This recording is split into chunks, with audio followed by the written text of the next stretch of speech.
إن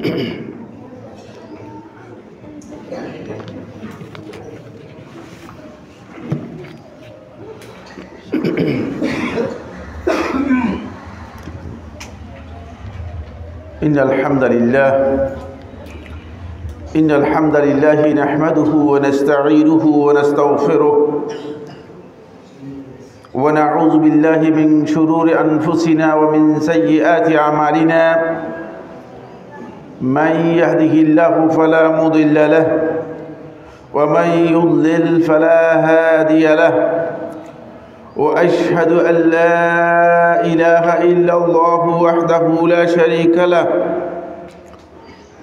وأشهد أن محمدًا عبده ورسوله الذي بلغ الرسالة وأدى الأمانة ونصح الأمة وكشف بإذن ربه الغمة وتركنا على بيضاء ليلها كنهارها لا يزيغ عنها إلا هالك. أما بعد فإن أصدق الحديث كتاب الله وخير الهدي هدي محمد صلى الله عليه وسلم وشر الأمور محدثاتها وكل محدثة بدعة وكل بدعة ضلالة وكل ضلالة في النار أو كما قال عليه الصلاة والسلام عباد الله أوصيكم ونفسي بتقوى الله عز وجل فإن تقوى الله ملاك الحسنات وخير الزاد ليوم المعاد. قال سبحانه وتعالى يا أيها الذين آمنوا اتقوا الله حق تقاته ولا تموتن إلا وأنتم مسلمون. وقال سبحانه وتعالى وتزودوا فإن خير الزاد التقوى واتقوني يا أولي الألباب. قال الله سبحانه وتعالى في كلامه المجيد قل للمؤمنين يغضوا من أبصارهم ويحفظوا فروجهم. وقال سبحانه وإذا سألتموهن متاعا فاسألوهن من وراء حجاب ذلكم أطهر لقلوبكم وقلوبهن. عن جرير بن عبد الله رضي الله تعالى عنه أنه قال سألت رسول الله صلى الله عليه وسلم عن نضر الفجاءة فأمرني أن أصرف بصري أخرجه مسلم في الصحيح. সম্মানিত হাজিরিন মুসল্লিয়ানে কেরাম, শুরুতে আমি আমাকে সহ আপনাদেরকে জীবনের প্রত্যেকটি ক্ষেত্রে প্রত্যেকটি পর্যায়ে আল্লাহ রাব্বুল আলামিনের তাকওয়া অবলম্বন করার উপদেশ দিচ্ছি। আল্লাহ তাআলা আমাদের সবাইকে ঘরে বাইরে প্রকাশ্যে সকল ক্ষেত্রে আল্লাহ রাব্বুল আলামিনের তাকওয়া অবলম্বন করার তৌফিক দান করুন। বন্ধুগণ, আল্লাহ সুবহানাহু ওয়া তাআলা কোরআনে কারীমের মধ্যে ইরশাদ করেছেন ওয়া ইয়াত্তাকিল্লাহা ইয়াজআল লাহু মাখরাজা। যে ব্যক্তি আল্লাহ রাব্বুল আলামিনের তাকওয়া অবলম্বন করবে আল্লাহ তাআলা তার জন্য কঠিন সময়, বিপদের সময়, সংকটের সময়ে আল্লাহ সুবহানাহু ওয়া তাআলা তার জন্য রাস্তা উন্মোচন করে দেবেন, খুলে দেবেন। আল্লাহ রাব্বুল আলামিন আরও ইরশাদ করেন ওয়ায়ারযুকহু মিন হাইসু লা ইয়াহতাসিব। আল্লাহ রাব্বুল আলামিন তাকে এমন দিক থেকে রিজিক দেবেন যে দিক থেকে রিজিকের বিষয়টি সে জীবনে কোনোদিন কল্পনা করে নাই। আল্লাহ রাব্বুল আলামিন আরও বলেন ওয়ায়াজআল লাহু মিন আমরিহি ইউসরা। যদি কোনো ব্যক্তি আল্লাহ রাব্বুল আলামিনের তাকওয়া অবলম্বন করে তাহলে আল্লাহ সুবহানাহু ওয়া তাআলা তার জীবনের কাজগুলোকে আল্লাহ রাব্বুল আলামিন সহজ করে দেবেন। আল্লাহ সুবহানাহু ওয়া তাআলা আরো ইরশাদ করেন, ইন তাত্তাকুল্লাহা ইয়াজআল লাকুম ফুরকানা, যদি তোমরা সত্যিকার তাকওয়া অবলম্বন করতে পারো তাহলে আল্লাহ সুবহানাহু ওয়া তাআলা তোমাদেরকে হক ও বাতিলের মধ্যে পার্থক্য করার জন্য, সহিহ এবং বাতিল বুঝার জন্য আল্লাহ রাব্বুল আলামিন একটা পার্থক্যকারী একটা মানদণ্ড তোমাদের হাতে তুলে দেবেন, তোমাদেরকে দেবেন। সুতরাং আমরা যেন জীবনের প্রত্যেকটি পর্যায়ে, প্রত্যেকটি ক্ষেত্রে আল্লাহ রাব্বুল আলামিনের তাকওয়া অবলম্বন করতে পারি। আল্লাহ তাআলা আমাদের সবাইকে তৌফিক দান করুন। সম্মানিত হাজিরিন, আমরা অত্যন্ত গুরুত্বপূর্ণ একটি বিষয় নিয়ে খুব সংক্ষিপ্ত আলোচনা আজকের এই জুমার খুতবায় আপনাদের সামনে তুলে ধরার জন্য চেষ্টা করব। ওমা তৌফিক ইল্লা বিল্লাহি আলাইহি তাওয়াক্কালতু ওয়া ইলাইহি ইউনিব। যে বিষয়টি আমি আজকের এই খুতবার জন্য চিন্তা করেছি অথবা নির্ধারণ করেছি সেটি হচ্ছে, আল্লাহ সুবহানাহু ওয়া তাআলা এই যে মানুষের মধ্যে আল্লাহ রাব্বুল আলামিন 4টি উইন্ডো দিয়েছেন, জানালা যেটাকে বলা হয়, যেগুলো শয়তান মানুষদেরকে শয়তানের কাজে লাগানোর জন্য ব্যবহার করে থাকে। এই উইন্ডোগুলো শেখুল ইসলাম ইবনুল কাইয়্যিম রাহিমাহুল্লাহ তাআলা উল্লেখ করে তিনি বলেন, এগুলো হচ্ছে মানাফিজুশ শাইতান ফি বানিল ইনসান, আদম সন্তানদের মধ্যে এগুলো শয়তানের উইন্ডোজ।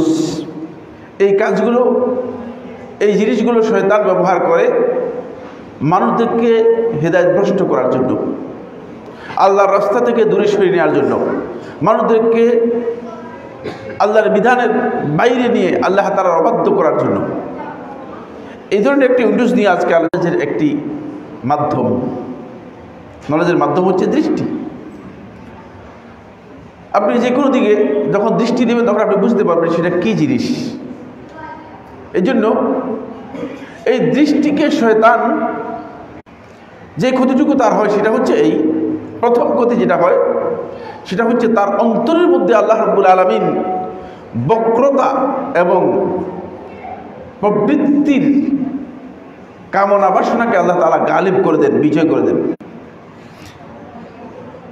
এই আলোচনাটি আল্লাহ রাব্বুল আলামিন কোরআনে কারীমের সূরা আন-নূরের 30 এবং 31 নম্বর আয়াতের মধ্যে ইরশাদ করেছেন, যেহেতু অশ্লীলতা, অবৈধ যৌন সম্পর্ক, বেবিচার, জেনা, পরকীয়া এবং এই জাতীয় যত প্রকারের অপরাধ রয়েছে, প্রত্যেকটি অপরাধের সাথে জড়িত রয়েছে আপনার দৃষ্টি। প্রত্যেকটি অপরাধের সাথে জড়িত আছে আপনার দৃষ্টি। যেই ব্যক্তি তার দৃষ্টিকে সংযত করতে পারেনি, সে নর হোক নারী হোক, পুরুষ হোক অথবা মহিলা হোক, যদি তার দৃষ্টির মধ্যে ভুল হয়ে যায় অথবা দৃষ্টি কোনো কারণে বিকৃত হয়ে যায়, তাহলে তার এই যাই হোক না কেন সে গুনাহ থেকে বাঁচতে পারবে না। সামনে আলোচনার মধ্যে আসবে যে দৃষ্টি সংযত রাখার বিষয়টি কত গুরুত্বপূর্ণ আমাদের জীবনের জন্য। যে পয়েন্টটি নিয়ে আমি কথা বলবো, প্রথমে যে পয়েন্টটি কথা বলবো সেটা হচ্ছে দৃষ্টি সংযতের বিষয়টি আল্লাহ তাআলা সূরা আন-নূরের 30 এবং 31 নম্বর আয়াতের মধ্যে নারীদেরকে লক্ষ্য করে বলেছেন, পুরুষদেরকে লক্ষ্য করে বলেছেন। মুমিন নারী যারা আছে তাদেরকে বলেছেন, মুমিন পুরুষ যারা আছে তাদেরকে বলেছেন। কোরআনে কারীমে সবগুলো বিধানের ক্ষেত্রে আল্লাহ সুবহানাহু ওয়া তাআলা, আল্লাহ রাব্বুল আলামিন নারী পুরুষ একসাথে করে বলেছেন। সালাতের জন্য নারী পুরুষ একসাথে করে বলেছেন, যাকাতের জন্য নারী পুরুষ একসাথে করে বলেছেন, সিয়ামের জন্য নারী পুরুষ কি করেছেন? একসাথে বলেছেন, আলাদা আলাদা নির্দেশ দেন নাই।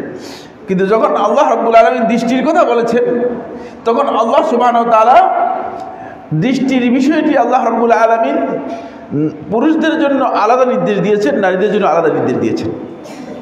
কুল লিল মুমিনিনা ইয়াগুদ্দু মিন আবসারিহিম, আপনি মুমিন পুরুষদেরকে বলে দিন, ইয়াগুদ্দু মিন আবসারিহিম, তারা যেন তাদের দৃষ্টিকে সংযত করে, তারা যেন তাদের দৃষ্টিকে সংযত করে। কারণ আপনার এই দৃষ্টি এমন কোনো অশ্লীল দিকে, এমন কোনো অবৈধ বস্তুর দিকে যেতে পারবে না যে দিকে গেলে আপনার দৃষ্টি আপনার জন্য ক্ষতির কারণ হতে পারে। এরপরে আল্লাহ তাআলা বলছেন ওয়াহফাযু ফুরুজাহুম, আর তারা যেন তাদের লজ্জাস্থানকে হেফাজত করে। দুটির সাথে একটা কম্বিনেশন রয়েছে, একটা সম্পর্ক রয়েছে, দুটি বক্তব্যের মধ্যে একটা সম্পর্ক রয়েছে। সে সম্পর্ক হচ্ছে এই, ইয়াগুদ্দু মিন আবসারিহিম, তারা যেন তাদের দৃষ্টিকে সংযত করে। দৃষ্টিকে সংযত করতে হলে আপনি, এটা হলো আপনার একেবারেই শুরু। যদি দৃষ্টিকে সংযত করতে পারেন তাহলে আপনি আপনাকে পরিপূর্ণ নিয়ন্ত্রণ করতে পারবেন। দৃষ্টিকে যিনি সংযত করতে পারলেন তিনি কেবল তার লজ্জাস্থানকে হেফাজত করতে পারবে। আর যে তার দৃষ্টিকে সংযত করতে পারে না সে লজ্জাস্থানকে হেফাজত করতে পারবে না। এই জন্য আল্লাহ সুবহানাহু ওয়া তাআলা এই আয়াতের মধ্যে আল্লাহ রাব্বুল আলামিন এই আমাদের সমাজে যত প্রকার অশ্লীলতা রয়েছে, যত প্রকার খারাপ কাজ রয়েছে, সব কিছু এর উপর নির্ভর করে আছে।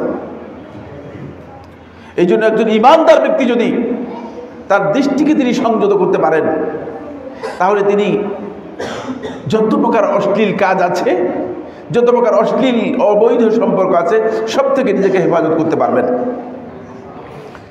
দৃষ্টি সংযত বলতে কি বোঝায়? এক কথায় শেখুল ইসলাম ইবনে তাইমিয়া রাহিমাহুল্লাহ তাআলা মাজমু ফাতাওয়ার মধ্যে 15 নম্বর খণ্ডে 379 পৃষ্ঠায় উল্লেখ করেন। তিনি বলেন, দৃষ্টি সংযত করার বিষয়টি 3টি জিনিসকে অন্তর্ভুক্ত করে, 3টি বিষয়কে অন্তর্ভুক্ত করে। দৃষ্টি সংযত আগে না বুঝলে কিসের থেকে দৃষ্টি সংযত করবেন? কারণ আমাদের এখন বিশেষ করে যুবক শ্রেণীর ছেলেরা অথবা মেয়েরা বেশিরভাগ মার্কেটগুলোতে তাদেরকে দেখা যায়, বাজার করুক বা না করুক মার্কেটে ঘুরতে যাচ্ছে, পার্কে ঘুরতে যাচ্ছে। উদ্দেশ্য হচ্ছে মানে বিভিন্ন জনের সাথে সাক্ষাৎ হলো, কথা হলো। প্রথমে দৃষ্টিটাই তার যদি খারাপ হয়ে যায় তাহলে পরবর্তী তার অবৈধ কাজের জন্য, অবৈধ সম্পর্কের জন্য পুরা জিনিসটাই ওপেন হয়ে যাচ্ছে। সেটা কি জিনিস? দৃষ্টি সংযত আপনি কিসের থেকে করবেন? 1 নম্বর দৃষ্টি সংযত করতে হবে আপনাকে মানুষের লজ্জাস্থান থেকে, নর হোক নারী হোক, তাদের লজ্জাস্থান থেকে, বেগানা নারীর সৌন্দর্য থেকে। বেগানা নারীর সৌন্দর্য, কোন নারী যদি আপনার দৃষ্টির মধ্যে আসে তখন একজন ঈমানদার হিসেবে আপনার উপর ওয়াজিব হচ্ছে আপনি সাথে সাথেই চোখ অবনমিত করবেন, আবার দেখবেন না, আবার তাকাবেন না। হয়তো আপনি মনে করবেন যে তিনি তো পর্দা করে আছেন, তাকালে অসুবিধা কি না? কারণ বেগানা নারীর সৌন্দর্য, নারীদেরকে আল্লাহ রাব্বুল আলামিন অবকাঠামোর দিক থেকে, শারীরিক দিক থেকে এমনভাবে সৃষ্টি করেছে যে নারীদের প্রতি পুরুষদের আকর্ষণটা একেবারেই অপরিহার্য। এখন আপনি যদি আপনার দৃষ্টি নষ্ট করেন তাহলে আপনি যত বড়ই বুজুর্গ হন না কেন, যত বড় আল্লাহর ওলি হন না কেন, তাহলে আপনি দৃষ্টি যদি আপনার কি হয়ে যায়, ক্ষতিগ্রস্ত হয়ে যায়, তাহলে আপনি দেখবেন যে আপনি গুনাহ থেকে বাঁচতে পারলেন না। হয়তো জেনা করেন নেই, কিন্তু এমন দৃষ্টি দিয়েছেন যে দৃষ্টিকে রাসূলুল্লাহ সাল্লাল্লাহু আলাইহি ওয়াসাল্লাম এক প্রকারের জেনা হিসেবে আখ্যায়িত করেছেন। ওয়াজিনাল আইনি আন-নাযরু, সহিহ হাদিসের মধ্যে রাসূলুল্লাহ সাল্লাল্লাহু আলাইহি ওয়াসাল্লাম ইরশাদ করেন, চোখের জেনা হচ্ছে, ব্যভিচার হচ্ছে আন-নাযর, দৃষ্টি। সুতরাং আপনি হয়তো ব্যভিচারে লিপ্ত হন নাই, কিন্তু আপনি এমন এক পর্যায়ে চলে গিয়েছেন, এমন এক অবস্থায় চলে গিয়েছেন যে আপনি দৃষ্টির কারণে আপনার অন্তরের মধ্যে একটা ফিতনা অথবা খারাপ ইচ্ছা আপনার অন্তরের মধ্যে যুক্ত হয়েছে, যে ইচ্ছাটুকু আপনার অন্তরের ত্রুটি হিসেবে বলা যেতে পারে। এটা হলো দৃষ্টির প্রথম প্রকার। আপনি লজ্জাস্থান থেকে, মানুষের লজ্জাস্থান থেকে এবং বেকার নারীর সৌন্দর্য থেকে দৃষ্টি অবনমিত রাখবেন, সংযত রাখবেন। যেমনিভাবে এই বিষয়টি পুরুষদের জন্য প্রযোজ্য, ঠিক তেমনিভাবে নারীদের জন্য প্রযোজ্য। কোনো নারী কোনো পুরুষের লজ্জাস্থান দেখতে পারবে না, মানে বেকারা পুরুষের লজ্জাস্থান দেখতে পারবে না। অনুরূপভাবে কোন নারী কোনো পুরুষের দিকে এমনভাবে দৃষ্টি দিতে পারবে না যে দৃষ্টির কারণে সেই পুরুষের প্রতি তার একটা আকর্ষণ তৈরি হয়ে যেতে পারে। সে তার দৃষ্টিকে সংযত রাখবে, সে তার দৃষ্টিকে সংযত রাখবে। 2 নম্বর শেখুল ইসলাম ইবনে তাইমিয়া রাহমাতুল্লাহ আলাইহি বলেন, দ্বিতীয় নম্বর হচ্ছে আপনি আপনার দৃষ্টিকে সংযত রাখবেন মানুষের ঘর থেকে, ওই সমস্ত ঘর এবং বাড়ি থেকে যেগুলো দরজা বন্ধ করা আছে। মানুষের দরজায় উকি দিয়ে দেখা ইসলামে হারাম। ইসলামে আপনি কোনো ব্যক্তির ঘরের মধ্যে ঢুকে দরজায় উকি দিয়ে দেখবেন, এটা হারাম, নিষিদ্ধ।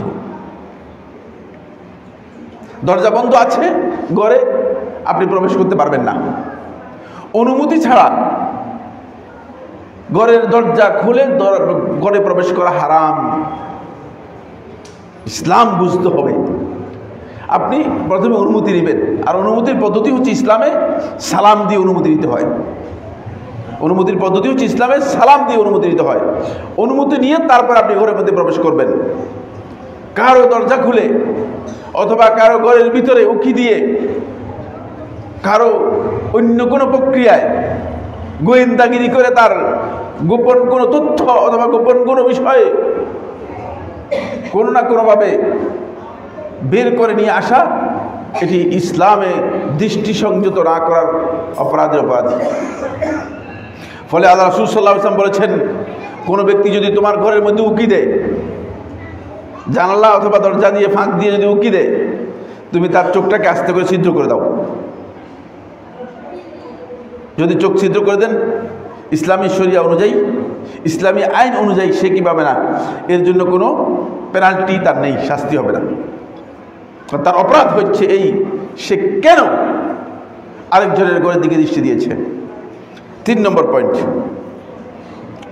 3 নম্বর বিষয় হচ্ছে দৃষ্টি সংযত তিনটি কথা খুব ভালো করে খেয়াল করুন। 3য় নম্বর হচ্ছে দৃষ্টি সংযত ও অবনমিত রাখার পদ্ধতি হচ্ছে মানুষের কাছে যে সম্পদ আছে, মানুষের কাছে তার যেই সামগ্রী আছে, সন্তান সন্ততি আছে, স্ত্রী পরিজন আছে, তাদের থেকে আপনার দৃষ্টি সবসময় দূরে রাখবেন। তাকাবেন না এই লোকটার কি কি আছে, আরে এত কিছু কেন এই লোকের, তাহলে আপনার অন্তরের মধ্যে সমস্যা তৈরি হবে। শেখুল ইসলাম ইবনে তাইমিয়া রাহমাতুল্লাহ আলাইহি ফতোয়ার মধ্যে উল্লেখ করেন, যেমনিভাবে একজন ব্যক্তির হয়তো 2টা বা 3টা স্ত্রী আছে, আপনি বলেন যে এই লোকটার স্ত্রী 3 জন আর আমার স্ত্রী 1 জন, এদিকে তাকাবেনই না। কাকে আল্লাহ রাব্বুল আলামিন এই দুনিয়ার সামগ্রী, দুনিয়ার এই সৌন্দর্য দিয়ে আল্লাহ তাআলা সচ্ছল এবং ভালো করেছেন, উত্তম করেছেন, এটা আল্লাহ তাআলার দায়িত্ব, এটা আপনারা তাকাবেন না এদিকে। এদিকে তাকালে আপনি ভুল করবেন। এটাও দৃষ্টি সংযতের একটি দিক। আমাদের বেশিরভাগ লোকের মধ্যে লোভ লালসা তৈরি হয় এই জায়গায়। লোভ লালসা তৈরি হয় কি এই জায়গায়, যে আমরা যখন দেখি যে আরে আমার পাশের এই লোকে দেখি যে এত সুন্দর বাড়ি, এত গাড়ি টাড়ি সব কিছু আছে আর আমার নেই, তখন আপনার অন্তরের মধ্যে একটা বড় ধরনের ত্রুটি তৈরি হয়। ওই যে দৃষ্টিটুকু, ওই দৃষ্টিটুকু আপনার অন্তরের মধ্যে আপনার ভাইয়ের জন্য ঘৃণা, আপনার ভাইয়ের জন্য হিংসা আপনার অন্তরের মধ্যে কি করে ঢুকিয়ে দেয়। হতে পারে যে এটা এক পর্যায়ে আপনাদের পরস্পরের মধ্যে শত্রুতার কারণ হয়ে যেতে পারে। খবরদার, মোটেও কারোর দিকে তাকাবেন না। কার কাছে কি আছে এগুলোর দিকে তাকানো আপনার কাজ নয়। বিশেষ করে গ্রামে গঞ্জের মানুষদের একটা অভ্যাস হচ্ছে এই যে মানে শুধুমাত্র দোকানে বসে বসে অমুকের কি তমুকের কি এই সমস্ত কথাবার্তা বলা, এগুলো ইসলামী শরীয়তে কঠিন নিষিদ্ধ কাজ।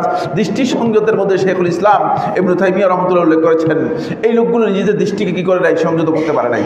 আল্লাহ তাআলা একেবারে কোরআনে কারীম মধ্যে স্পষ্ট করে ইরশাদ করেছেন, সূরা হিজরের 88 নম্বর আয়াতের মধ্যে আল্লাহ তাআলা বলেন, সূরা হিজর 88 নম্বর আয়াতের মধ্যে আল্লাহ তাআলা বলেন, লা তামুদ্দান্না আইনাকা ইলা মা মাত্তা'না বিহি আজওয়াজাম মিনহুম, আপনি আপনার দুই চোখকে আমি তাদেরকে যেই স্ত্রী পুত্র পরিজন দিয়ে তাদেরকে উপভোগ করার সুযোগ দিয়েছি, এই দৃষ্টি আপনার চোখ দিয়ে তাকাবেন না, এদিকে আপনি দৃষ্টি দিবেন না, এদিকে দৃষ্টি দিলে আপনার সমস্যা হয়ে যাবে।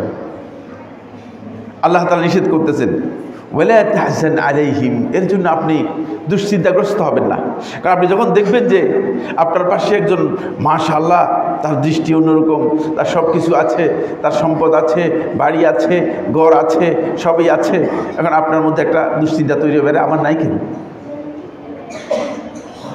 আপনার কাজ হচ্ছে কি, ওয়াখফিদি জানাহাকা লিল মুমিনিন, আপনি মুমিনদের জন্য আপনার জানাহাকা লিল মুমিনিন, পার্শ্বদেশকে নরম করে দেবেন, যাতে করে মুমিনরা আপনার কাছে এসে বসতে পারে, আপনার কাছে এসে ঘেঁষতে পারে, বসতে পারে। তাহলে আপনি মুমিনদের থেকে উপকৃত হবেন, মুমিনরা আপনার কাছ থেকে উপকৃত হবে।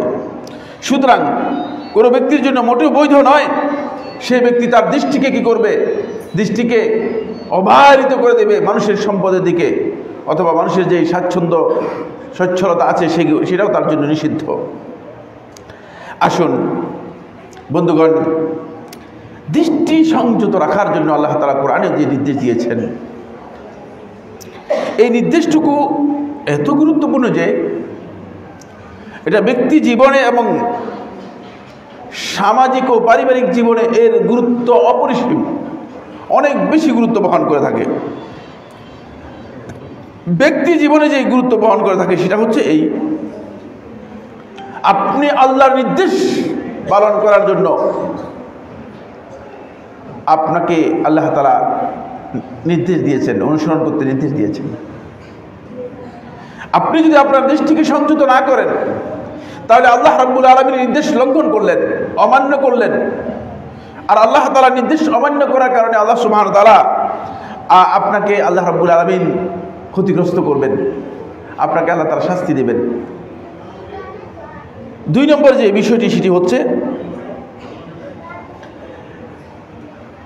কোন একটা খারাপ দৃষ্টি যখন আপনি দেবেন, আপনার দৃষ্টিকে যদি আপনি অসংযত করেন, ওই দৃষ্টির কারণে আপনার অন্তরের মধ্যে একটা খারাপ একটা অবস্থান আপনার অন্তরের মধ্যে তৈরি হবে, যেই বিষয়টি আপনার অন্তরকে ধ্বংসের দিকে নিয়ে যেতে পারে। হতে পারে যখন আপনি অসংযত দৃষ্টি দেবেন, কোনো একজন নারীর দিকে, বেগানা নারীর দিকে দৃষ্টি দেবেন, অথবা কোনো একজন বেগানা পুরুষের দিকে দৃষ্টি দেবেন, তখন আপনি দেখবেন যে আপনার অন্তরের মধ্যে এটা প্রভাব বিস্তার করছে। শেখুল ইসলাম ইবনে কাইয়িম রাহমাতুল্লাহ আলাইহি বলেন যে মানুষের যতগুলো কাজ আছে প্রত্যেকটি কাজের সাথে অন্তরের সম্পর্ক রয়েছে। আপনি কথা মনে করেন না যে অন্তরের সম্পর্ক ছাড়া কোনো কাজ মানুষ করে, সবগুলো কাজের মধ্যে অন্তরের কি রয়েছে, সম্পর্ক রয়েছে। আপনার যে অন্তরের সেই সম্পর্ক রয়েছে, আপনি যখন দৃষ্টি দিবেন দৃষ্টির সাথে সাথেই সেটা আপনার অন্তরে গিয়ে কি করবে, আঘাত হানবে। এই পৃথিবীর যত ক্যামেরা আছে,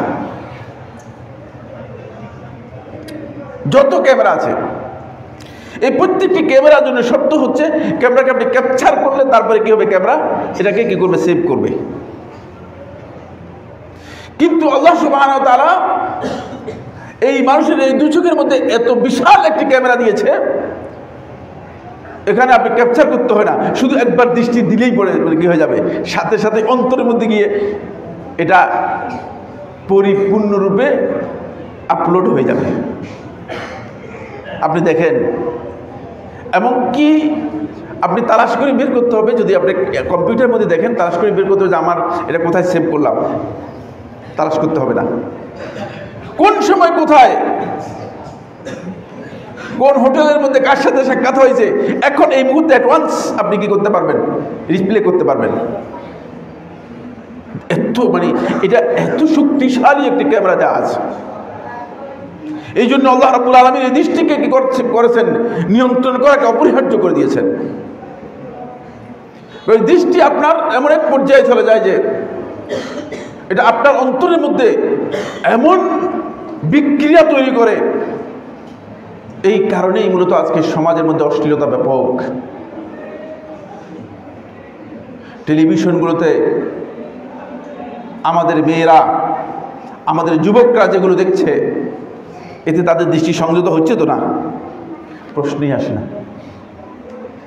এই সমস্ত কাজগুলো ফেসবুক, ইউটিউবের মধ্যে যে সমস্ত অশ্লীল, যে সমস্ত পর্নোগ্রাফি মানুষগুলো দেখতেছে, এই পর্নোগ্রাফির কারণে আজকে আমাদের যুবকদের যে একটা অবক্ষয় তৈরি হয়েছে, এই অবক্ষয়ের মূল কারণ হচ্ছে এই যুব সমাজ, নর হোক নারী হোক, তারা তাদের দৃষ্টিকে সংযত করতে পারেনি। আর দৃষ্টিকে যদি সংযত করতে না পারেন, তাহলে আপনি সবচেয়ে বড় ক্ষতিগ্রস্ত হবেন। 3 নম্বর পয়েন্ট যেটি, সেটা হলো এই, বন্ধুগণ, আপনি যদি আপনার দৃষ্টিকে সংযত করতে না পারেন, তাহলে আপনার অন্তর আল্লাহর সাথে যে সম্পর্ক রয়েছে সেই সম্পর্ক করতে পারবে না, অন্তর শক্ত হয়ে যাবে। যেই সমস্ত কারণে মানুষের অন্তরগুলো শক্ত হয়ে যায়, মানুষের অন্তরে আল্লাহ তাআলার ভয়, আল্লাহ রাব্বুল আলামিনের ভালোবাসা মানুষের অন্তরের মধ্যে জাগ্রত হয় না, আল্লাহর প্রতি অনুরাগ তৈরি হয় না। তোর মধ্যে একটি হচ্ছে দৃষ্টি। কেউ যদি তার দৃষ্টিকে সংযত না করে খারাপ জিনিসের প্রতি তার দৃষ্টি দেয়, ফলে আপনি দেখবেন যে তার অন্তরের মধ্যে এমন একটা প্রভাব বিস্তার করে আছে, অস্থিরতা। তার অন্তরের মধ্যে আল্লাহ তাআলার সাথে সম্পর্ক তৈরি করা থেকে অন্তর অনেক দূরে সরে যায়। এজন্য আধুনিক মনোবিজ্ঞানী যারা রয়েছেন, তারা বলেছেন যে যাদের মেন্টাল প্রবলেম রয়েছে, তাদেরকে সবুজ শ্যামল ভূমিতে অথবা সমুদ্রের বিভিন্ন এলাকায় নিয়ে যাওয়ার জন্য। দৃষ্টি যখন তার সবুজের উপর পড়বে, দৃষ্টি যখন তার এই প্রকৃতির উপর পড়বে, এই প্রকৃতিকে আল্লাহ তাআলা এত সুন্দর করে সৃষ্টি করেছেন যে এই প্রকৃতি মানব বান্ধব হওয়ার কারণে প্রত্যেকটি মানুষকে তার অন্তরকে সতেজ করার জন্য সহযোগিতা করে, অন্তরকে সতেজ করার জন্য সহযোগিতা করে। ফলে কেউ যদি তার দৃষ্টিকে সংযত করতে না পারে, তাহলে আল্লাহ রাব্বুল আলামিনের সাথে তার যে সম্পর্ক রয়েছে সেই সম্পর্কটুকু যথাযথ হবে না। 4 নম্বরে যে পয়েন্টটি, সেটা হলো এই, বন্ধুগণ, দৃষ্টি যদি কোনো ব্যক্তি সংযত না করে, তাহলে ওই ব্যক্তির অন্তর অসুস্থ এবং দুর্বল হয়ে যাবে, ধীরে ধীরে দুর্বল হয়ে যাবে, নর হোক নারী হোক। আজকে আপনি দেখেন পরিবারের মধ্যে অশান্তির কারণগুলো এগুলো। স্বামীর সাথে স্ত্রীর দ্বন্দ্ব, স্ত্রীর সাথে স্বামীর একটা দুর্ব্যবহার, সবগুলোর সাথে এই দৃষ্টির সম্পর্ক রয়েছে। হয়তো স্বামী অবৈধ দৃষ্টি দিচ্ছে, অথবা স্ত্রী অবৈধ দৃষ্টি দিচ্ছে। বন্ধুগণ, অবৈধ দৃষ্টি দেওয়ার জন্য এখন আর বাইরে যেতে হচ্ছে না, এখন ঘরেই সম্ভব, যেহেতু আমাদের কাছে ডিভাইস রয়েছে। আগে সিনেমা দেখার জন্য সিনেমা হলে যেতে হতো, লম্বা লাইন দিয়ে তারপরে সিনেমা হলে টিকিট করতে হতো, অনেক লম্বা কষ্ট। ফলে যারা সিনেমা দেখতো তারা অনেকে লম্বা লাইন দেখে তার সিনেমা দেখতো না। কিন্তু এখন আর সিনেমা দেখার জন্য লম্বা লাইনের প্রয়োজন হয় না। সিনেমা দেখতে চান, আপনার কাছে সিনেমা, আপনার কাছে টেলিভিশন, আপনার কাছে সব কিছু। এখন আপনি আপনার দৃষ্টিকে সংযত করার জন্য আপনি আপনার ঈমানকে সতেজ করতে হবে, আপনার ঈমানকে শক্তিশালী করতে হবে। যদি আপনি আর ঈমানকে শক্তিশালী করতে না পারেন, তাহলে চলবে না। আমার বন্ধুগণ, যে ব্যক্তি তার দৃষ্টিকে সংযত করতে পারে নাই, আল্লাহ রাব্বুল আলামিন তার অন্তরের যে নূর আছে, অন্তরের যে চোখ আছে, চোখটাকে অন্ধ করে দেন। নাউজুবিল্লাহ। অন্তরে যে নূর আছে, নূরটাকে আল্লাহ রাব্বুল আলামিন পরিপূর্ণরূপে নিভিয়ে দেন, নূরটা নিভিয়ে দেন আল্লাহ সুবহানাহু ওয়া তাআলা। আমাদের প্রত্যেকটি ব্যক্তির অন্তরের মধ্যে আল্লাহ সুবহানাহু ওয়া তাআলা মানুষের চোখ এখানে 2টি, আবার অন্তরে কি আছে? 2টি চোখ রয়েছে, অন্তরেও 2টি চোখ রয়েছে। এই অন্তরের যে দৃষ্টি রয়েছে, এই দৃষ্টিটুকু মানুষের জীবনকে সবচেয়ে বেশি শক্তিশালী করে। একজন ব্যক্তি ঈমানের উপর অবিচল থাকার জন্য একজন ব্যক্তি ঈমানের উপর ঠিক থাকার জন্য তার অন্তরের দৃষ্টি খুবই গুরুত্বপূর্ণ বিষয়। কিন্তু যে ব্যক্তি তার দৃষ্টিকে সংযত করে নাই, সেই ব্যক্তি তার ঈমান ধ্বংস করে ফেলেছে, সে তার নূরটা আল্লাহ রাব্বুল আলামিন নিভিয়ে দেন। হক এবং বাতিলের মধ্যে পার্থক্য করতে পারেন না, হক এবং বাতিলের মধ্যে পার্থক্য করতে সক্ষম হন না। এরপরে যে পয়েন্টটি নিয়ে কথা বলবো সেটা হচ্ছে এই, আপনি অন্তরের দৃষ্টি যদি আপনি দেন, যদি দৃষ্টিকে আপনি যদি ওপেন রেখে দেন, সংযত না করেন, তাহলে আপনার মধ্যে যে একটা দূরদৃষ্টি আছে, ইমানদার ব্যক্তির ফারাসা আছে, একটা দূরদৃষ্টি আছে, এই ফারাসা আল্লাহ রাব্বুল আলামিন কি করে দেবেন, এটাকে আল্লাহ সুবহানাহু ওয়া তাআলা একেবারে দূর করে দেবেন। ফলে সর্বাবস্থায় সেই ব্যক্তি হক এবং বাতিল এর মধ্যে পার্থক্য করতে পারবে না, হেদায়েত লাভ করতে পারবে না, হেদায়েতের রাস্তা সে পাবে না। এই জন্য আল্লাহ সুবহানাহু ওয়া তাআলা মুসলিম নর এবং নারীকে আল্লাহ রাব্বুল আলামিন দৃষ্টি সংযত করার জন্য নির্দেশ দিয়েছেন। বন্ধুগণ, আজকের এই আলোচনায় দৃষ্টি সংযতের সাথে একটি বিষয় আমি আপনাদের সামনে আলোচনা করতে চাই, সেটি হচ্ছে এই, ইসলামের এই দৃষ্টি সংযত করার নির্দেশ, এর অর্থ এই নয় যে মুসলিম নারীগণ তারা তাদের প্রয়োজনে ঘর থেকে বের হবে না, অথবা মুসলিম নারীগণ তাদের দ্বীন শিখার জন্য, দ্বীনের জ্ঞান অর্জন করার জন্য তারা কোথাও যাবে না। কারণ দ্বীনের জ্ঞান অর্জন করা, তলাবুল ইলমি ফরিদাতুন আলা কুল্লি মুসলিম, দ্বীনের জ্ঞান অর্জন করা প্রত্যেক মুসলিমের উপর ফরজ। আল্লাহ রাব্বুল আলামিন ইলম অর্জন করা যেমন পুরুষদের উপর ফরজ করেছেন, নারীদের উপর ফরজ করেছেন। সুতরাং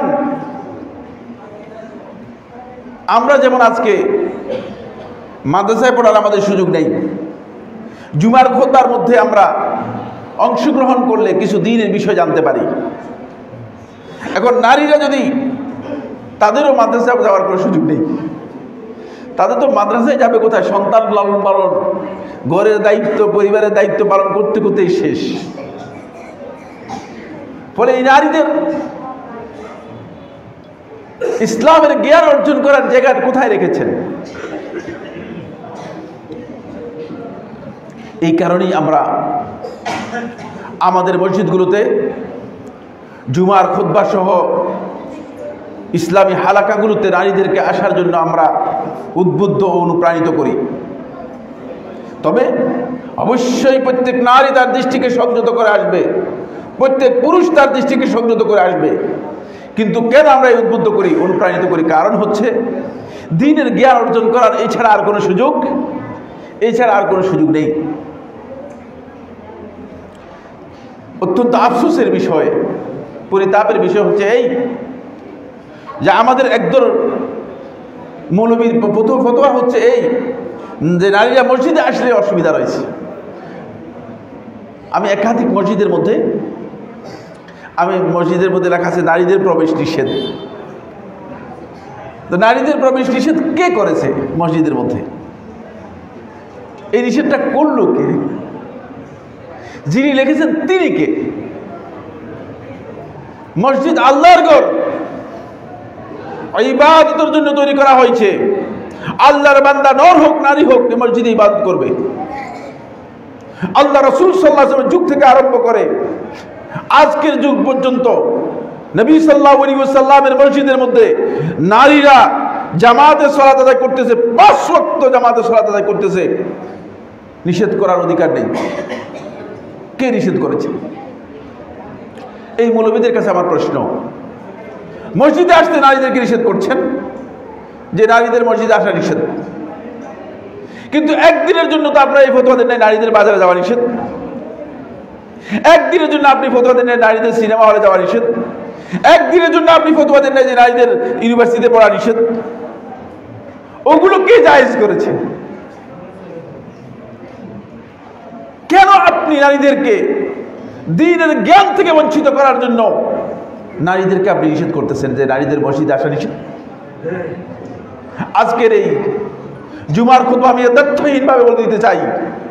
আল্লাহ রাসূল সাল্লাল্লাহু আলাইহি ওয়াসাল্লাম সুস্পষ্টভাবে ইবনে মাজার রওয়ায়াতের মধ্যে এসেছে, রাসূলুল্লাহ সাল্লাল্লাহু আলাইহি ওয়াসাল্লাম বলেছেন, লা তামনাউ আমা আল্লাহি মাসাজিদ আল্লাহ, আল্লাহর বান্দীদেরকে তোমরা আল্লাহর ঘর মসজিদ থেকে কোনোদিন বাধা দেবে না, নিষেধ করেছেন।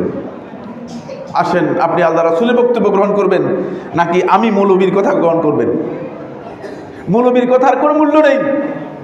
রাসূলুল্লাহ সাল্লাল্লাহু আলাইহি ওয়াসাল্লাম যেটা দিয়েছেন, যেটা জানিয়ে গেছেন, সেটাই আমাদের জন্য গ্রহণ করতে হবে।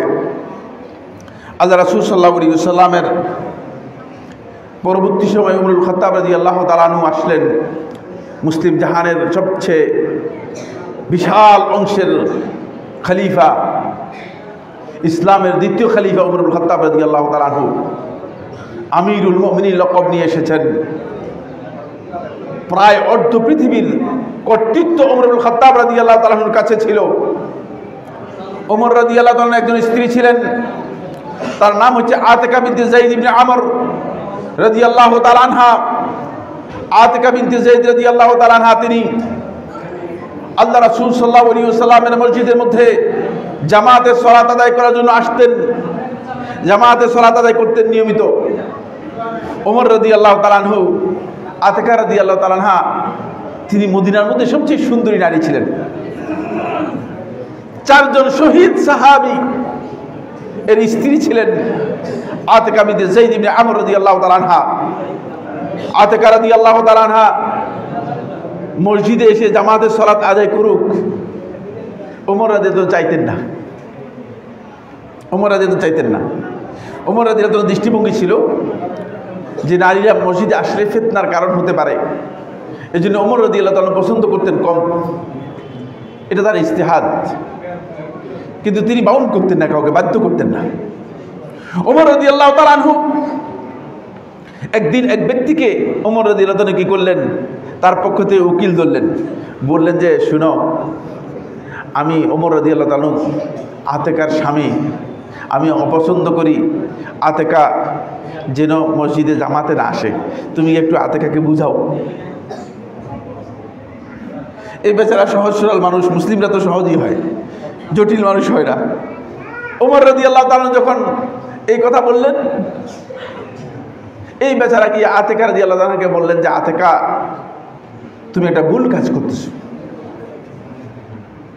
তুমি তোমার স্বামী ওমর ইবনে খাত্তাব রাদিয়াল্লাহু তাআলা আনহু তিনি অপছন্দ করেন মসজিদে জামাতে সালাত আদায় করতে, আর তুমি কেন তোমার স্বামীর অপছন্দে গিয়ে মসজিদে জামাতে সালাত আদায় করো? তুমি যাও কেন? তুমি না গেলে চলে না?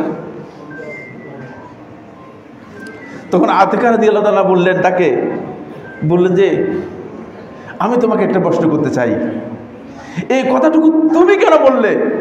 ওমর রাদিয়াল্লাহু তাআলা আনহু তিনি অর্ধ পৃথিবীর খলিফা, আমি তার স্ত্রী, আমাকে নিষেধ করতে পারলো না কেন? নিশ্চয়ই ভ্যালিড প্রশ্ন, বুঝতে পেরেছেন? যে আমাকে তো নিষেধ করতে পারতো, ওমর ইবনে খাত্তাব রাদিয়াল্লাহু তাআলা আমাকে নিষেধ করলেন না কেন? লোকটা তো বুঝতে ঠিকই তো, কি রে ওমর আমাকে উকিল পাঠাচ্ছে কেন? ওমর নিজেই তো তার স্ত্রীকে নিষেধ করতে পারত, ওমর ইচ্ছা করলে তো নিজে নিষেধ করতে পারত, আমাকে উকিল হিসেবে পাঠালো কেন? ওমরের কাছে আসলেন, বললে ওমর, ভুল তো মিয়া তোমার, ভুল তো তোমারই হয়েছে, তুমি কেন আতিকাকে নিষেধ করো নাই যে তুমি জামাতে গিয়ে নামাজ আদায় করবে না? তখন ওমর রাদিয়াল্লাহু তাআলা বললেন, কিভাবে আমি তাকে জামাতে সালাতের ব্যাপারে নিষেধ করতে পারি? ওয়াকাদ সামি'তু রাসূলুল্লাহ সাল্লাল্লাহু আলাইহি ওয়াসাল্লাম ইয়াকুল, আমি আল্লাহ রাসূল সাল্লাল্লাহু আলাইহি ওয়াসাল্লামকে বলতে শুনেছি, লা তামনাউ আমা আল্লাহি মাসাজিদ আল্লাহ, আল্লাহর বান্দীদেরকে মসজিদ থেকে কোনোদিন বাধা দেবে না। এই কথা শোনার পরে আমি তো নিষেধ করার অধিকার রাখি না। সুতরাং আজকে যে সমস্ত মৌলবীদের ফতোয়া দিয়ে আজকে মুসলিম নারীদেরকে বিভ্রান্ত করা হচ্ছে, এই সমাজের একটি পরিবারের মূল হচ্ছে নারী। আমাদের সময় আমাদেরকে সাপোর্ট করবে না। এই পরিবারকে যদি সত্যিকার একটি দ্বীনি পরিবার, মুসলিম পরিবার করতে হয়, তাহলে একজন নারীকে যদি দ্বীনের জ্ঞান না দেওয়া হয়ে থাকে, তাহলে সেই পরিবার ভালো পরিবার হবে না। সুতরাং নারীদেরকে জ্ঞান দিতে হবে। আপনি বাপ বেচারা বেচারা বললাম এই জন্য সারাটি জীবন কুলুর বলদের মতো পুরা পরিবারের পুরা সংসারের বোঝা আপনি বহন করে যাচ্ছেন, বহন করে যাচ্ছেন, বহন করে যাচ্ছেন। স্ত্রীর জন্য, সন্তানদের জন্য খেটে যাচ্ছেন, একের পর এক খেটে যাচ্ছেন। এরপরে আপনি দেখবেন হুমায়ুন আহমদ নামে একজন লেখক ছিল, মারা গিয়েছে। সে তার গল্পের মধ্যে লিখেছে, সে তার সন্তানের ব্যাপারে বলেছে যে আমি আমার সন্তানকে সবচেয়ে বেশি ভালোবাসতাম এবং এই সন্তানকে সব কিছুর দায়িত্ব মানে আমি নিজের দায়িত্বে পালন করতাম। একদিন আমি আমার সন্তানকে জিজ্ঞেস করলাম যে তোমার কাছে সবচেয়ে প্রিয় মানুষটাকে? বলে আমার মা। সেদিন আমি এমন এক আঘাত পেয়েছি যে আঘাত আমি আর জীবনে কোনোদিন পাইনি। আজকে আপনিও যদি এই সংসারে কাজ করেন, সংসারের সকল বোঝা পিঠের উপর নিয়ে আপনি সংসারে আছেন, কিন্তু আপনি আপনার মেয়েকে, আপনার ছেলেকে জিজ্ঞেস করেন যে সবচেয়ে ভালো মানুষ, সবচেয়ে প্রিয় মানুষ তোমার কাছ থেকে, বলবে যে মা। মায়ের প্রতি মানুষের সফট কর্নার, বুঝতে পেরেছে কিনা? কারণ আপনি দেখেন বাসের মধ্যেও মায়ের দোয়া, হোটেলের মধ্যেও মায়ের দোয়া, দোকানের নাম হচ্ছে মায়ের দোয়া। মানে বাপ কি গো বেচারা, সব মায়ের দোয়া। মানে বাপের দোয়া বলতে কিছুই নেই, ঠিক না? বাপ দোয়া করার মতো কোনো ক্ষমতাই বাপের নেই। মানে মা হচ্ছে, এই জন্য এই মাকে যদি আপনি তৈরি করতে না পারেন, এই মাকে যদি দিনের জ্ঞান না দিতে পারেন, তাহলে মা ক্ষতিগ্রস্ত হয়ে যাবে। আর মা ক্ষতিগ্রস্ত হওয়ার অর্থ হচ্ছে সন্তানরা ক্ষতিগ্রস্ত হবে। সন্তানরা সবচেয়ে বেশি মাকে কাছে পায়। মানে আমাদের অবস্থা এমন যে মানে আমাদের সন্তানদের সাথে আমাদের মাঝে মধ্যে দেখা হয়, কিন্তু মা পরিবারের মধ্যে থাকার কারণে মায়ের সাথে আপনার সম্পর্ক, মানে সন্তানদের সম্পর্ক একেবারে নিবিড় সম্পর্ক। এই জন্য মাদেরকে জ্ঞান দিতে হবে, মাদেরকে জ্ঞান দিতে হবে। আর এই জ্ঞান দেওয়ার পদ্ধতি আর কিছুই নেই, সেটা হচ্ছে এই জুমার খুতবাগুলো, ইসলামী হালাকাগুলো, এগুলোর মধ্যে সন্তানদেরকে, মাদেরকে, এগুলোর মধ্যে মেয়েদেরকে অংশগ্রহণ করার জন্য আমাদেরকে উদ্বুদ্ধ করতে হবে। আজকের এই জুমার খুতবায় আমি নারীদের উদ্দেশ্যে আল্লাহ রাসূল সাল্লাল্লাহু আলাইহি ওয়াসাল্লাম 5টি উপদেশ দিয়েছেন। এক কথায় এই 5টি উপদেশ দিয়ে খুতবা শেষ করে দেব। 1 নম্বরের বিষয় হচ্ছে রাসূলুল্লাহ সাল্লাল্লাহু আলাইহি ওয়াসাল্লাম যখন মেরাজে গেলেন, রাসূলুল্লাহ সাল্লাল্লাহু আলাইহি ওয়াসাল্লামকে আল্লাহ সুবহানাহু ওয়া তাআলা মেহেরবানি করলেন, জান্নাতও দেখালেন, জাহান্নামও দেখালেন। জান্নাত দেখালেন এবং জাহান্নামও দেখালেন। রাসূলুল্লাহ সাল্লাল্লাহু আলাইহি ওয়াসাল্লাম যখন জাহান্নামের দিকে তাকালেন, তখন আল্লাহ নবী সাল্লাল্লাহু আলাইহি ওয়াসাল্লাম দেখতে পেলেন যে জাহান্নামের মধ্যে বেশিরভাগ জাহান্নামের অধিবাসী, জাহান্নামে যারা আছে তারা হচ্ছে নারী। নারী এতে রাসূল সাল্লাল্লাহু আলাইহি ওয়াসাল্লাম নারীদের দোষারোপ করার জন্য বলেন নাই। নারীরা এই কথা বলে করার সুযোগ নেই যে আল্লাহ নবী সাল্লাল্লাহু আলাইহি ওয়াসাল্লাম মনে হয় আমাদেরকে দোষারোপ করেছেন। রাসূলুল্লাহ সাল্লাল্লাহু আলাইহি ওয়াসাল্লাম ইনফরমেশন দিয়েছেন, যেহেতু আল্লাহ রাসূল সাল্লাল্লাহু আলাইহি ওয়াসাল্লাম জাহান্নামের মধ্যে দেখেছেন নারীদেরকে, এজন্য ইনফরমেশন দিয়েছেন যাতে করে কিয়ামত পর্যন্ত আগত নারী সমাজ সতর্ক হতে পারে, জাহান্নামের আগুন থেকে নিজেদেরকে রক্ষা করতে পারে, বাঁচাতে পারে। এজন্য আমার বন্ধুগণ, নারীদের প্রতি সবচেয়ে বড় গুরুত্বপূর্ণ দিক নির্দেশনা হচ্ছে জাহান্নামের আগুন থেকে আপনাকে বাঁচানো একেবারেই সহজ। কারণ ইসলাম আপনার জন্য এত বেশি ডিসকাউন্ট দিয়েছে, এই পৃথিবীতে আল্লাহ রাব্বুল আলামিনের জান্নাতের জন্য আল্লাহ তাআলা আর কাউকে এত বেশি ডিসকাউন্ট দেন নাই। শুধু 4টি কাজ বলে দিয়েছেন। কয়টি কাজ? শুধু 4টি কাজ বলে দিয়েছেন। ইজা সাল্লাতিল মারআতু খামসাহা, নারী যখন 5 ওয়াক্ত সালাত আদায় করবে। ইজা সাল্লাতিল মারআতু খামসাহা, নারী যখন 5 ওয়াক্ত সালাত আদায় করবে। ওয়া সামাত শাহরাহা, এবং রমাদান মাসের যে সিয়াম রয়েছে, রমাদান মাসের সেই সিয়ামটা পালন করবে। ওয়া সামাত শাহরাহা, রমাদান মাসের যে সিয়াম আছে সেই সিয়ামটা পালন করবে। 5 ওয়াক্ত সালাত, রমাদান মাসের সিয়াম। তারপরে রাসূলুল্লাহ সাল্লাল্লাহু আলাইহি ওয়াসাল্লাম বলেন ওয়া হাসানাত ফারজাহা, এবং তার লজ্জাস্থানকে হেফাজত করবে। ওই যে বললাম, দৃষ্টিকে সংযত করতে পারলেই কেবল আপনি আপনার লজ্জাস্থানকে হেফাজত করতে পারবেন। এই জন্য ওয়া হাসানাত ফারজাহা, সে তার লজ্জাস্থানকে হেফাজত করবে। ওয়া আতাআত বা'লাহা, এবং স্বামীর আনুগত্য করবে, ওয়া আতাআত বালাহা, স্বামীর আনুগত্য করবে। আমার বন্ধুগণ, স্বামীর আনুগত্য হচ্ছে স্বামীর সাথে বিতণ্ডা, বিতর্ক, প্রশ্ন, এগুলো ইসলামী শরীয়তে হারাম। স্বামীর কথা শুনবেন, যদি স্বামী ভুল বলে চুপ থাকবেন। স্বামীর সাথে বিতর্কের কোনো স্পেস নেই, জায়গা নেই। এই চারটি কাজ যদি কোনো নারী করতে পারে, রাসূলুল্লাহ সাল্লাল্লাহু আলাইহি ওয়াসাল্লাম বলতেছেন, ইউকালু লাহা, তাকে বলা হবে উদখুলি মিন আইয়ি বাবিন মিন আবওয়াবিল জান্নাতি শি'তি, জান্নাতের যেই কোনো দরজা দিয়ে তুমি পারো, যেই কোনো দরজা দিয়ে তুমি জান্নাতে প্রবেশ করে যাও। সুবহানাল্লাহ, সহজ। আপনার এত নফল ইবাদতের প্রয়োজন নেই। নফল ইবাদতের প্রয়োজন হলে রাসূল সাল্লাল্লাহু আলাইহি ওয়াসাল্লাম বলতেন কি বলতেন না? অবশ্যই বলতেন। আপনার এত অতিরিক্ত দানের প্রয়োজন নেই, কারণ দানের কথা, যাকাতের কথা আসেই নেই, কারণ নারীর সম্পদ নাই। এই জন্য নারীর যাকাতের কথা রাসূলুল্লাহ সাল্লাল্লাহু আলাইহি ওয়াসাল্লাম হাদিসের মধ্যে বলেন নাই। ডিসকাউন্ট কিভাবে দিয়েছে দেখছেন কিনা?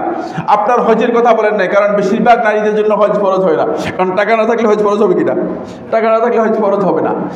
আপনার জন্য এত জিকির আজকারেরও প্রয়োজন নেই, কিন্তু আপনি এই চারটি কাজ যদি কনফার্ম করতে পারেন, এই চারটি কাজ যদি আপনি নিশ্চিত করতে পারেন, তাহলে আল্লাহ রাসূল সাল্লাল্লাহু আলাইহি ওয়াসাল্লাম আপনাকে বলে দিয়েছেন, আল্লাহ রাসূল সাল্লাল্লাহু আলাইহি ওয়াসাল্লাম জানিয়ে দিয়েছেন, জান্নাতের যে কোনো দরজা দিয়ে আপনি প্রবেশ করতে পারবেন। সুবহানাল্লাহ। এই জন্য আমি আপনাদেরকে বলবো, আসুন, রাসূলুল্লাহ সাল্লাল্লাহু আলাইহি ওয়াসাল্লাম যখন জাহান্নামে দেখলেন অধিকাংশ নারী, তখন রাসূলুল্লাহ সাল্লাল্লাহু আলাইহি ওয়াসাল্লাম নারীদের ব্যাপারে খুব ক্লিয়ার কিছু কথা বললেন। কারণ এই কথা বলার পরে নারীদের মধ্যে একজন সাহসী নারী দাঁড়িয়ে গেল, দাঁড়িয়ে গিয়ে বললো যে, হে আল্লাহ রাসূল সাল্লাল্লাহু আলাইহি ওয়াসাল্লাম, আমাদের সমস্যাটা কি বলেন? আমরা যে বেশিরভাগ জাহান্নামে আমাদেরকে দেখলেন, সমস্যাটা কি? তখন রাসূলুল্লাহ সাল্লাল্লাহু আলাইহি ওয়াসাল্লাম বললেন, ইন্না কুন্না তাকফুরনাল আশির। খুব ভালো করে খেয়াল করুন, নারীদের বলছি এবং পুরুষদের জন্য অপরিহার্য। ইন্না কুন্না তাকফুরনাল আশির, তোমরা তোমাদের স্বামীদের অকৃতজ্ঞ হও। স্বামীর অকৃতজ্ঞতা কোনোদিন করবেন না। যেমন স্বামীর জন্য জায়েজ নেই স্ত্রীর অকৃতজ্ঞতা প্রকাশ করা। স্ত্রী খাটছে আর খাটছে, খাটছে আর খাটছে, তারপরে আপনি বলেন যে তুমি আসলে কাজের লোক না, তোমার দিক কিচ্ছু চলবে না, তাহলে আপনি আসলে অকৃতজ্ঞ। আল্লাহ তাআলার কৃতজ্ঞতা প্রকাশ করেন নাই। ইন্না কুন্না তাকফুরনাল আশির, তোমরা স্বামীদের অকৃতজ্ঞ হও, স্বামীদের অকৃতজ্ঞ হতে পারবেন না। 2 নম্বর, ওয়া তুকসিরুল লান, তোমরা অধিক পরিমাণে লানত করো। কথায় কথায় ছেলের মাথার উপর হাত দিয়ে, মেয়ের মাথার উপর হাত দিয়ে, নিজের মাথার উপর হাত দিয়ে কোরআন স্পর্শ করে আল্লাহর লানত আমার উপর পড়ুক, পুরো পরিবারের উপর আল্লাহ লানত পড়ুক। নাউযুবিল্লাহি মিন যালিক। খবরদার, লানত এমন একটি শব্দ, লানতের উপর আমার দীর্ঘ আলোচনা বক্তব্য রয়েছে। লানত এমন একটি শব্দ, মুখ থেকে বের হওয়ার পরে এটা বুলেটে পরিণত হয়। যদি লানত, যাকে লানত করেছেন তাকে আক্রান্ত করতে না পারে, ফিরে এসে আপনাকে আক্রান্ত করবে। খবরদার। এই জন্য আমি বোনদেরকে বলবো, সন্তানদেরকে ক্ষতিগ্রস্ত করছেন আপনি, সন্তানদেরকে লানত করবেন না, সন্তানদেরকে লানত করবেন না। এরপরে 3 নম্বর হচ্ছে, ওয়ালা তাবাররাজনা তাবাররুজাল জাহিলিয়াতিল উলা, কোন অবস্থাতেই বের হবেন না এমনভাবে যেভাবে নিজের সৌন্দর্যকে বহিঃপ্রকাশ করে বের হওয়া। যেখানেই যান না কেন আপনি, আপনার এই সৌন্দর্য আপনি নিজে তৈরি করেন নাই, আপনার এই সৌন্দর্য আপনি নিজে তৈরি করেন নাই, এই সৌন্দর্য আল্লাহ রাব্বুল আলামিন দিয়েছেন। কাউকে যে আল্লাহ তাআলা সুন্দর করে তৈরি করেছেন, এটা কি তার কোনো কৃতিত্ব আছে? কোনো কৃতিত্ব নেই। সুতরাং কেন আল্লাহ রাব্বুল আলামিনের, যেটা আল্লাহ তাআলার কৃতিত্ব, এই আল্লাহ তাআলার কৃতিত্বকে কেন আপনি নষ্ট করতেছেন? এই ধরনের কাজ করবেন না, এই ধরনের কাজ করবেন না, তাহলে আপনি ক্ষতিগ্রস্ত হয়ে যাবেন, আপনি সবচেয়ে বড় ক্ষতিগ্রস্ত হয়ে যাবেন। আল্লাহ রাব্বুল আলামিন আমাদের সবাইকে আল্লাহর দ্বীনের উপর অবিচল থাকার তৌফিক দান করুন। আমাদের মধ্যে যে সমস্ত নারীরা দ্বীনের জ্ঞানের ব্যাপারে পিছিয়ে আছে, তাদেরকে দ্বীনের জ্ঞান অর্জন করার জন্য আল্লাহ তাআলা তৌফিক দান করুন।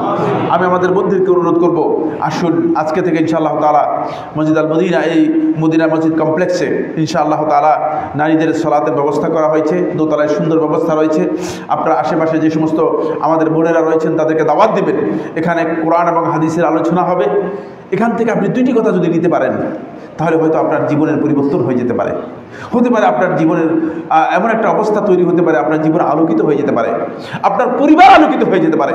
এই জন্য আমি সবাইকে অনুরোধ করব, আপনারা যারা আছেন, আপনাদের আশেপাশে যারা আছে তাদেরকে দাওয়াত দিবেন। আকুলু কাউলি হাযা লি ওয়া লাকুম ফাস্তাগফিরুল্লাহি ওয়া লাকুম ফাস্তাগফিরুহু ইন্নাহু হুয়াল গফুরুর রহিম।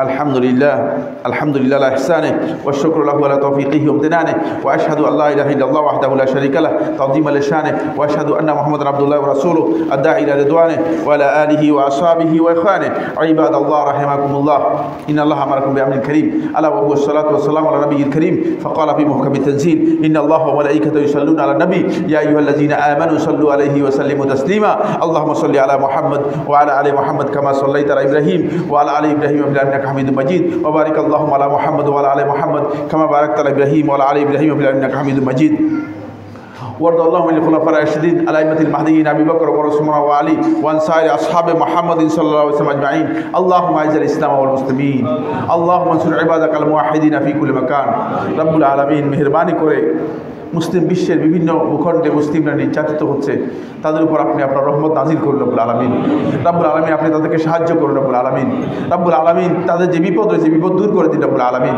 রব্বুল আলামিন তাদের দুশমন এবং ইসলামের দুশমন যারা রয়েছে তাদেরকে আপনার পক্ষ থেকে অদৃশ্য শত্রু দিয়ে অদৃশ্য শক্তি দিয়ে আপনি তাদেরকে ধ্বংস করে দিন রব্বুল আলামিন আমাদের মধ্যে যারা অসুস্থ আছে তাদেরকে সুস্থ করে দিন আমাদের মধ্যে যারা বিপদগ্রস্ত আছে ঋণগ্রস্ত আছে তাদের বিপদ এবং ঋণ দূর করে দিন আজকের এই জুমার খুতবা যারা অংশগ্রহণ করেছে তাদের সবাইকে দ্বীনের উপর ইস্তেকামত দান করুন রব্বুল আলামিন আমাদের এক ভাইয়ের ছেলে মোহাম্মদ ইমরান হুসাইন মারা গিয়েছেন আমরা তার জন্য দোয়া করি আল্লাহ রাব্বুল আলামিন তাকে শহীদের মর্যাদা দান করুন রাসূলুল্লাহ সাল্লাল্লাহু আলাইহি ওয়াসাল্লাম হাদিসের মধ্যে বলেছেন ওয়াল গারিকু শাহীদ যে পানিতে ডুবে মারা যায় সে শহীদের মর্যাদা পায় যেন আল্লাহ সুবহানাহু ওয়া তাআলা শহীদের মর্যাদা তাকে দান করেন আমরা সেই দোয়া করছি বন্ধুগণ এই মসজিদে আসরের সালাতে পরে ছোটদের জন্য কোরআন শিক্ষার ক্লাস চালু আছে যোগ্যতা সম্পন্ন শিক্ষক আছে এবং আসরের পরেই কোরআন আসর থেকে মাগরিব পর্যন্ত সম্ভবত কোরআনের ক্লাস হচ্ছে আশেপাশে যে সমস্ত ভাইরা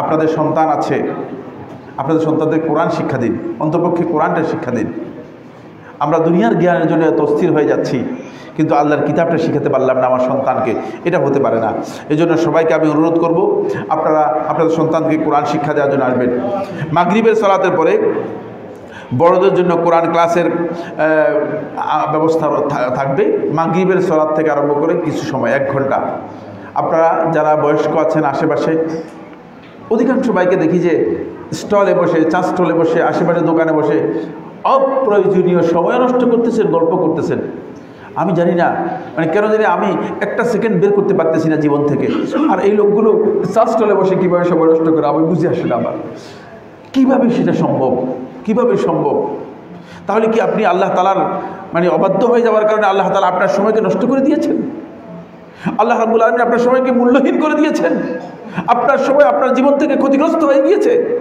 যদি সময় ক্ষতিগ্রস্ত না হতো তাহলে আপনি চাষটলে সময় দিতেন না আপনি আল্লাহর কিতাব মুখস্থ করার জন্য সময় দিতেন আপনি আল্লাহর কোরআন পড়ার জন্য সময় দিতেন এজন্য আমি সবাইকে বলবো যাদের সুযোগ আছে আপনারা কোরআনে কারীম পড়ার জন্য শেখার জন্য এখানে মাগরিবের নামাজে পড়ে আসার জন্য চেষ্টা করবেন ইবাদাল্লাহ إن الله يأمر بالعدل والإحسان وإيتاء ذي القربى وينهى عن الفحشاء والمنكر والبغي يعظكم لعلكم تذكرون فاذكروا الله العظيم الجليل يذكركم واشكروه على آلائه ونعمه يزدكم ولذكر الله أكبر والله يعلم ما تصنعون